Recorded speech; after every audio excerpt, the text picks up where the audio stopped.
Life is just like Forrest Gump said, a box of chocolates. You never know what you're going to get. Take that first step. Do whatever it is that you thought you couldn't do, and don't be afraid, because that is the most important moment in your life. Our actions, not our pasts, define who we are. Don't do it later. Don't do it tomorrow. Don't wait for one more day to pass you by. Do it now.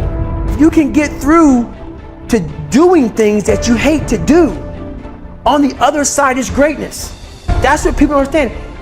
By me running, I am callous in my mind. I'm not training for a race. I'm training for life. Massive action is the only thing that works.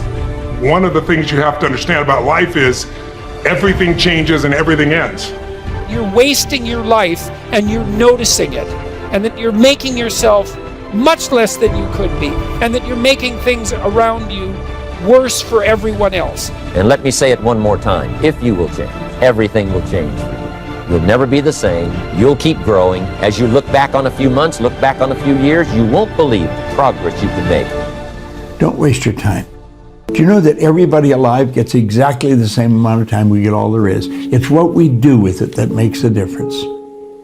Don't waste your life. Set your goals high. Quit thinking about what's wrong. Start thinking what's right.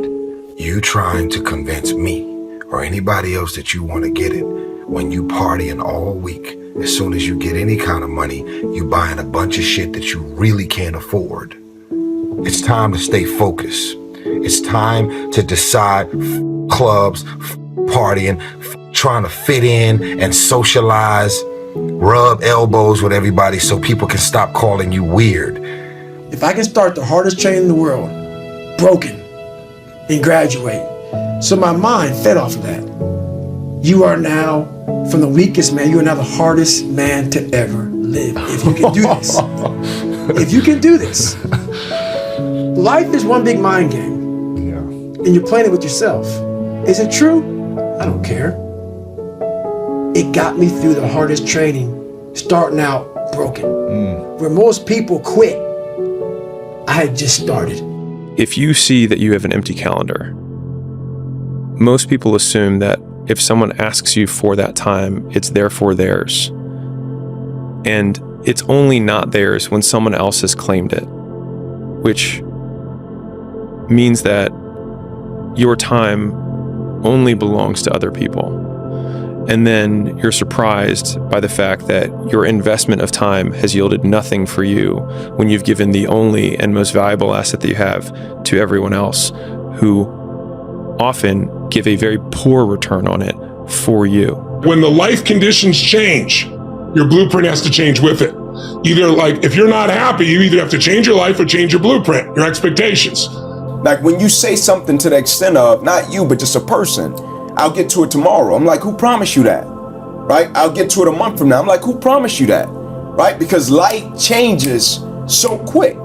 I think as early on I realized that, one of the things you have to understand about life is everything changes and everything ends. And that kind of sounds heavy on the front end, but it's a truth. If everything changes and everything ends, number one, it should make you appreciate what you have right now. And then my view is what's next is always better. All of the values of life that you could possibly want. If you'll make that clear, make those lists, and be serious about it, I promise you it's an easy price to pay. Anybody can pay it. And the best advice I can give you is, if I can do it, you can do it. Farm boy from Idaho, raised in obscurity, I changed my life, turned it upside down, turned it all around, found economics, found future, found promise, and if I can do it, you can do it. A lot of people are like, oh, I've been at this job for 7 years. If I leave now, I've given it all up. I'm wasting time. I'm wasting everything. You're not wasting it. Staying in a cancer-filled environment is wasting time. When it's a dead end, it's a dead end. You staying longer doesn't change it being a dead end.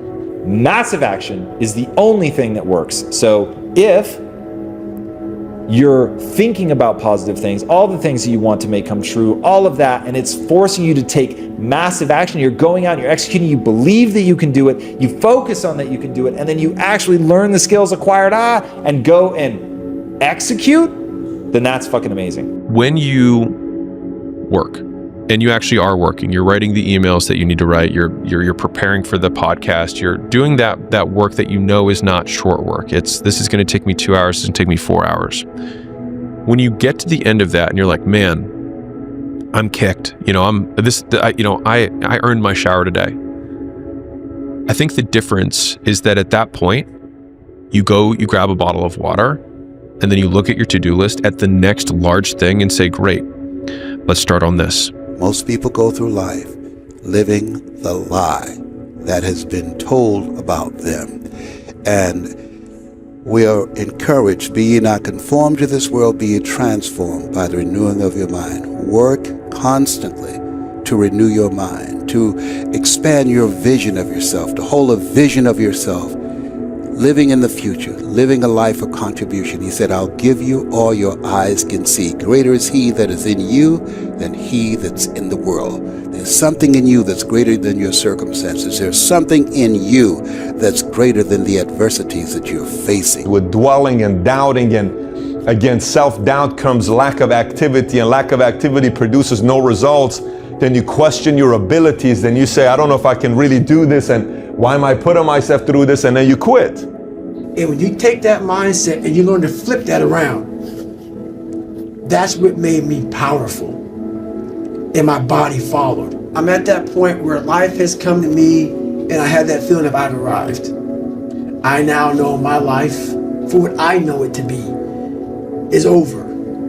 Even though that's where comfort is and everything else, I found the most life in the most uncomfortable places in the world. Anything I can imagine, I can make happen. So I am really careful about how small my thoughts are, because I don't feel like wasting time in a 24-hour day making this much. And I could spend the same amount of time with the same amount of energy if I architect it right, I have this much. And with this much, I can help so many more people that I love. But then I really began to realize it doesn't matter how much money you make. It's really your capacity to take your creativity and stop trading time for money. It's the worst trade in the world. Everybody's a financial trader. Yeah. They don't realize they're a trader. They're trading time, and you can't get more time. Stop waiting for things to happen. Go out and make them happen. We fall into a trap of thinking we all have time in the world to get what we want done. But one day you'll wake up and there won't be any more time to do the things that you've always wanted. Remember that sometimes later becomes never. The only way you're ever going to get to the other side of this journey is you have got to suffer to grow. To grow, you must suffer. And some people will get it and some people won't. But they have to see what their journey is to start their journey. Several people live to be 100 years old and they have great lives. But somewhere in their life, there was a point where they had a decision to make. They can go left or right on this path. Left was the easy route. Right was the hard route. A lot of people take the easy route. And they had a good life that way, but the better life was going to the right side. And you may have 20 years of pain and suffering to get past it, but a lot of us die never truly starting our journey. Be the guy who embraces the ugly, the miserable. Be the guy who embraces hard work, the grind. Don't be afraid of being hurt. Don't be afraid of sacrificing some blood. Imagine if you could use pain as a fuel. Imagine if you could use the pain as a passport. Imagine if you could use the pain to push you, to condition you, to prepare you for the stages and the rooms you gotta walk into and the tables you gotta sit at and the stages you have to stand on. What if the pain can make you better? What if the pain can build muscle? What if the pain can cause you to reach higher, to leap farther, to run faster? What if the pain could help you? What if all pain isn't hurt, but it's help? We're built to walk uphill. And when you reach the pinnacle of the hill, you want to stop and appreciate the vision. But the next thing you want is a higher hill in the distance, because it's from the uphill climb that we derive our value. And I mean this technically. So almost all the positive emotion we feel, that's experienced in relationship to a goal. And so in some sense, you want a goal that you can never attain, right? So you can always move closer to the goal that recedes as you move towards it. You think, well, that's frustrating. It's like Sisyphus pushing the rock uphill. But it's not, because as you pursue that goal, you put yourself together and your life does get better and richer and more abundant. We're running from the truth, man. So the only way I became successful was going towards the truth. As painful and as brutal as it is, it changed me. It allowed me to become, in my own right, who I am today. All the pain and suffering that they put on top of me in Hell Week, I will reverse that pain and suffering, and I will take your soul. So every instructor that put me through BUD/S, my job, what drove me, was I wanted you to go home that night after you beat the living shit out of me, and I smiled in your face. I wanted you to feel worse than I did, and you were going home to a nice warm bed with your wife or your kids and a nice meal, and I was still out there in the grip, suffering for another 100 hours. I wanted you to think about me, knowing that I'm comfortable being very unfucking comfortable. The thing about transformation is you have to do it. You've got to put in the work when nobody cares.